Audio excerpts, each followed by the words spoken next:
BJP के लोग जो ज्यादा चिल्ला रहे हैं ना, आप अच्छी तरह सुन लो।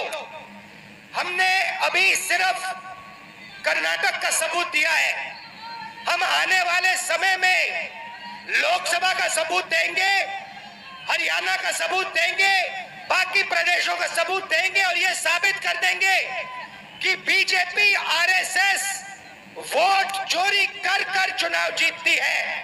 तो राहुल गांधी फिर से नया सियासी एटम बम फोड़ने जा रहे हैं। बिहार की सरजमीन से राहुल गांधी ने एक नया ऐलान कर दिया है और अब यह नया ऐलान देश की सियासत में फिर से खलबली मचाने वाला है, क्योंकि राहुल गांधी क्या कह रहे हैं? कह रहे हैं कि अब फिर से वोट चोरी का खुलासा करूंगा। और बड़ी बात यह कि वो जिक्र कर रहे हैं हरियाणा का। जी हां, हरियाणा का जिक्र कर रहे हैं राहुल गांधी। राहुल गांधी ने दावा किया है कि उनके पास सबूत आ चुके हैं और वो बाकी राज्यों में भी वोट चोरी का सबूत रखने वाले हैं। लेकिन सबसे बड़ी बात, हरियाणा राज्य, हरियाणा वो राज्य है दोस्तों जहां पर विधानसभा चुनाव से पहले तमाम एग्जिट पोल्स ने, तमाम सर्वे में यह दावा किया गया था कि कांग्रेस आसानी से चुनाव जीत रही है, सरकार बन रही है, मगर नतीजे आए तो सब हैरान रह गए। कांग्रेस के हाथ से बाजी चली गई और ऐसे में राहुल गांधी कह रहे हैं कि अब उनके पास सबूत आ गए हैं हरियाणा को लेकर और वो जल्द ही जनता के सामने वो सबूत रखने वाले हैं। सुनिए बिहार की सरजमीन से राहुल गांधी ने क्या कुछ कहा है, इसे दोबारा सुनिए। एक और बड़ी बात है, वो आगे आपको दिखाएंगे। लोकसभा का सबूत देंगे, हरियाणा का सबूत देंगे, बाकी प्रदेशों का सबूत देंगे और ये साबित कर देंगे कि बीजेपी आरएसएस वोट चोरी कर कर चुनाव जीतती है। अब देखिए, वोट चोर गद्दी छोड़ के नारे बिहार की सरजमीन से राहुल गांधी लगा रहे हैं। तेजस्वी यादव और राहुल गांधी की रैली में बेतहाशा भीड़ है। ये जो आवाज और बड़ी बात यह है कि राहुल गांधी ने यह तक कह दिया है कि चुनाव आयुक्त को बचाने के लिए यही मोदी सरकार चोर दरवाजे से कानून लेकर आई और किसी को भनक तक नहीं लगी। और अब दावा यह कि भाई मैं वोट चोरी का और सबूत रखने वाला हूं। सुनिए जरा चुनाव आयुक्त को लेकर क्या कुछ कहा था और चुनाव आयुक्त ने क्या कहा था, वो भी आपको याद दिलाएंगे। लेकिन पहले सुनिए, राहुल गांधी ने मंच से एक बार फिर से चोर दरवाजे से कानून लाने का जिक्र किया है। सुनिए जरा। चोरी करके अगर ईमानदारी से इलेक्शन कमिश्नर काम कर रहा है तो ऐसे कानून की क्या जरूरत। भाइयों और बहनों, किसान को पीटकर जेल में डाल देते हैं, मजदूर को दो जूते मारकर जेल में डाल देते हैं, युवा पेपर लीक के बारे में धरना देता है, लाठीचार्ज होता है, अंदर कर देते हैं, एफआईआर लग जाते हैं, मगर हिंदुस्तान के इलेक्शन कमिश्नर के खिलाफ कोई एफआईआर नहीं कर सकता है, कोई कानून नहीं एक्शन ले सकता है। क्यों? इसका एक ही कारण है, ये लोग नरेंद्र मोदी की वोट चोरी में मदद कर रहे हैं। चुनाव आयोग के मुख्य चुनाव आयुक्त को एफआईआर के दायरे से बाहर रखा गया है। यह बात आपको मालूम है?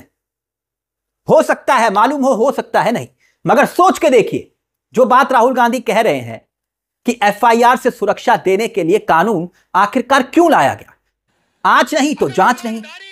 और अगर राहुल गांधी ये बात झूठ बोल रहे हैं, जनता को गुमराह कर रहे हैं, तो फिर भारतीय जनता पार्टी को यह बात बतानी चाहिए जनता को कि चुनाव आयुक्तों की नियुक्ति का नियम मोदी सरकार ने क्यों बदला।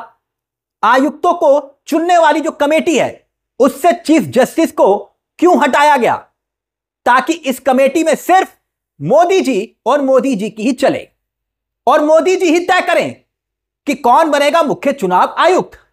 यानी अब राहुल गांधी वोट अधिकार यात्रा में उन तमाम बातों को, उन तमाम मुद्दों को रखने की कोशिश कर रहे हैं जिसके जरिए पता चले कि वोट चोरी हो रही है। अब 1 सितंबर को यात्रा का समापन होगा और ऐसा लग रहा है राहुल गांधी के उनके पास और भी सबूत आ चुके हैं। यानी राहुल गांधी जो बोल रहे हैं उसका आधार क्या है?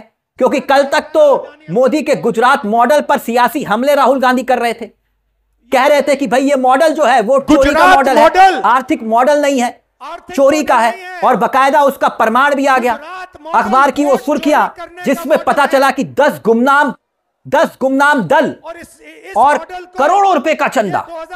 और ये 10 गुमनाम दल कौन है जिन्हें कुल मिलाकर 54,000 वोट पड़े।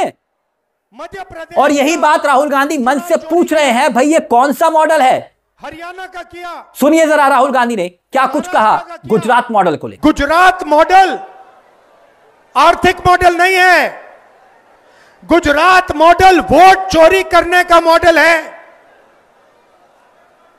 और इस मॉडल को ये 2014 में नेशनल लेवल पे लाए। आप देखिए, मध्य प्रदेश का चुनाव चोरी किया, हरियाणा का किया, महाराष्ट्र का किया। हम कुछ बोलते नहीं थे क्योंकि सबूत नहीं था, मगर महाराष्ट्र में सबूत मिल गया। इन्होंने कुछ ज्यादा कर दिया। तो राहुल गांधी के दावे के मुताबिक राहुल गांधी के पास फिर क्या कोई नया एटम बम आया है? एक बात तो साफ हो गई कि राहुल गांधी ने जब से इस मुद्दे को उठाया है, वोट चोरी का जिक्र किया है, वोट चोर गद्दी छोड़ का नारा दिया है, आरोप लगाया है, उसके बाद से चुनाव आयुक्त ज्ञानेश कुमार जी प्रकट हुए। याद होगा आपको, राहुल गांधी को धमकी भरे अंदाज में कहा 7 दिन में हलफनामा देना होगा वरना देश से माफी मांगनी होगी। मगर राहुल गांधी ना रुके ना डरे। भले ही मुख्य चुनाव आयुक्त अनुराग ठाकुर का नाम सुनकर उसी प्रेस कॉन्फ्रेंस में उनका हलक सूख गया, गला सूख गया, मगर अब तो वो 7 दिन गुजरे हुए भी जमाना हो गया। और ऊपर से राहुल गांधी अब फिर दावा कर रहे हैं कि इस बार हरियाणा का नंबर है और हरियाणा के वोट चोरी का खुलासा करूंगा। मगर इस यात्रा से राहुल गांधी ने क्या वाकई में एक तीर से 2 निशाने साधे हैं? वोट चोरी के मुद्दे को जन जन तक तो पहुंचा दिया, अब उसमें कितना दम है कितना नहीं ये तो आने वाला वक्त बताएगा, लेकिन गठबंधन को भी राहुल गांधी ने जिंदा कर दिया। गौर कीजिएगा, बिहार में चल रही वोट यात्रा के दौरान आपको गठबंधन पूरी तरह से एकजुट दिखाई दिया होगा। हर जगह तेजस्वी यादव, मुकेश साहनी, दीपांकर भट्टाचार्य, राहुल गांधी एक साथ एक जीप पर सवार दिखाई दे रहे होंगे। कभी तेलंगाना के मुख्यमंत्री उस जीप पर होते हैं, कभी तमिलनाडु के मुख्यमंत्री राहुल गांधी के साथ होते हैं, कभी प्रियंका गांधी राहुल गांधी के साथ बुलेट पर होती है उस यात्रा में, और खचाखच भीड़। और अब एक खबर आ रही है कि अखिलेश यादव इस यात्रा का हिस्सा होंगे।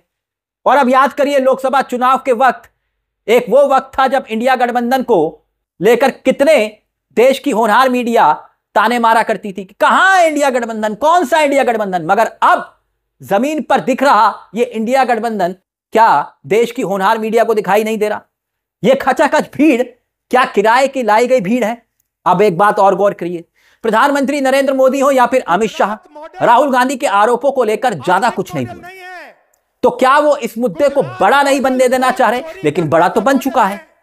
मगर हैरान करने वाली बात यह कि वोट चोरी की खबरों के बीच जो तमाम खबरें एक के बाद एक सामने आ रही हैं, क्या वो सवाल नहीं उठा रही कि राहुल गांधी ने इस देश का नजरिया वोटिंग लिस्ट को लेकर पूरी तरह से बदल दिया?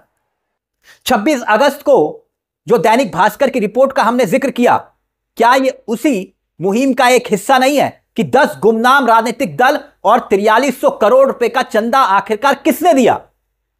जरा दोस्तों सोच कर देखिए, यह बहुत हैरान करने वाली खबर है। लेकिन अब जो राहुल गांधी दावा कर रहे हैं कि भाई हरियाणा का नंबर है, तो क्या वाकई में हरियाणा में भी वोट चोरी हुई? लगता है आपको कि हरियाणा में वोट चोरी करके सरकार बनी, जो आरोप राहुल गांधी लगा रहे हैं इस आरोप में दम है?